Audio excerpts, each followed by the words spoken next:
Good morning, everybody. This is, I'm Olive Hickmott, and I have been working in this field for the last umpty years. It's about close to 20 now. And what I found out was a complete fluke. Well, nothing is a complete fluke really, but was a fluke that when I went on a training course, they told me how good spellers spelt. And I went, "You're joking. I don't know what you're talking about." And they were talking about visualizing words. And I'm going, "I don't know what you're talking about. I have no idea." And so in the coffee break, like you do, I said to people, "Can you do what you just said?" And they went, if there was something like a secretary or something like that, somebody who did a lot of words, they were, "Yes, absolutely." And I'm going, "I don't know what they're talking about." And so I am a bit of a cavalier and pretty neurodivergent myself. And so I went into my local special needs school on the Monday morning and went, "Have you got any kids who can't spell here?" And they went, "We've got hundreds. Which ones do you want to borrow?" And so I started working with these kids, and I'd been taught this way of spelling for people who just weren't very good at spelling. And I was now faced with kids who were just dreadful at spelling and reading. And so I started to, in a very inquiring way, ask them what their experience was like and ask them how they were trying to read and how they were trying to spell. And I learned so much that I'm always indebted to these kids, that they taught me what dyslexia was really like from the inside, because I just kept asking them questions. And so for the last 20 years, I've been teaching people how to visualize words. And it's a really simple skill. And if you go, oh, just a minute, I've got Louise popping back in. If it's a really simple skill, and if you start asking people who can do it and who can't do it, you will find that the people who are really good at literacy all visualize words, and the people who aren't don't. And so the obvious thing to do was to just start teaching them. And so I did. And for 20 years, I've been running training courses, doing one-to-one coaching, doing all sorts of things. Excuse my dogs. Good morning, Louise. Morning. Hi, Louise. Hi, Louisa. And so for the last 20 years, I've been teaching people how to do this. And I wanted to tell you the story about a little boy who came to see me, which just about sums it up, really. He was about 8.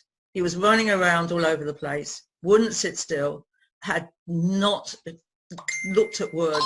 It was just like this was a no-go area for him, words.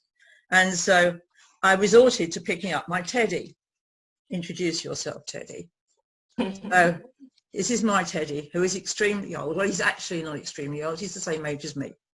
And I picked up a Post-it pad and I stuck a word on his ear, and I said, "That's his ear." And this was like, well, I'm starting to get some attention from this little boy. I've got a teddy bear just, no other reason at all. So then I went on to nose, and said to him, "That's how you spell nose." Somebody's a bit noisy on this line. I think it might be Jane. So I don't know if you could put yourself on mute for a minute, Jane. So then I went on to nose, and then I went on to arm.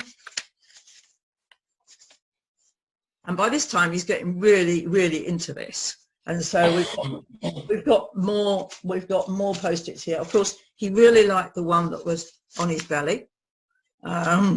And I think he had one on his bottom as well, so that really entertained him. And so we went all over Teddy and we covered him in Post-its. And he was watching. He was really paying attention, which was quite a miracle for his parents. And then we started.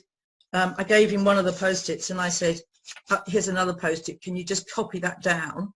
And so he started to, and it was all over the shop to start with. But after about 4 attempts, we got something that looked like an arm. And so that was really great. And anyway, we've sort of finished the session, but his parents were absolutely dumbfounded because he hadn't done anything like this before. And as I say, he was in school and about 8 or 9, something like that. But the best thing about it all was that a couple of weeks later, his mum phones me up and says, you won't guess. I don't think you're going to guess what he did next. And I went, no, go on, tell me. She said, well, he came home from school and he looked very serious at me. And he said, Mum, we've got a problem.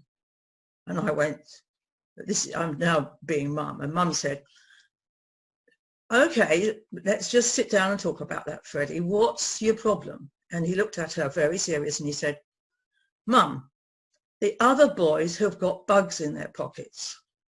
And she's now going down the head lice route and all that sort of thing. And he says, yes, they're bugs. And she said, well, what do the bugs do? And he said, the bugs, every time one of the boys wants to spell a word, the bug gets the word out on a post-it and throws it up in the air.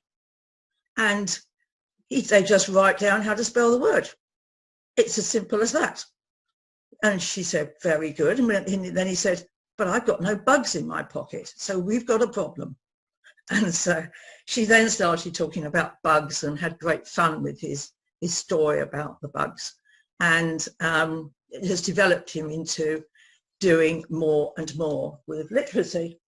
So I just love that story. And I think the bugs in pockets. I mean, I was just reflecting this morning on what that actually told me about what we teach and how we teach it. Firstly, we taught him to recognize whole words. He wasn't trying to break them down.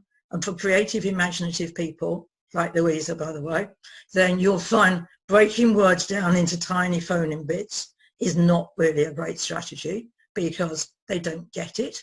They really love whole words that they can recognize, that they can see. So we got ears and legs and arms and bellies and all that sort of thing.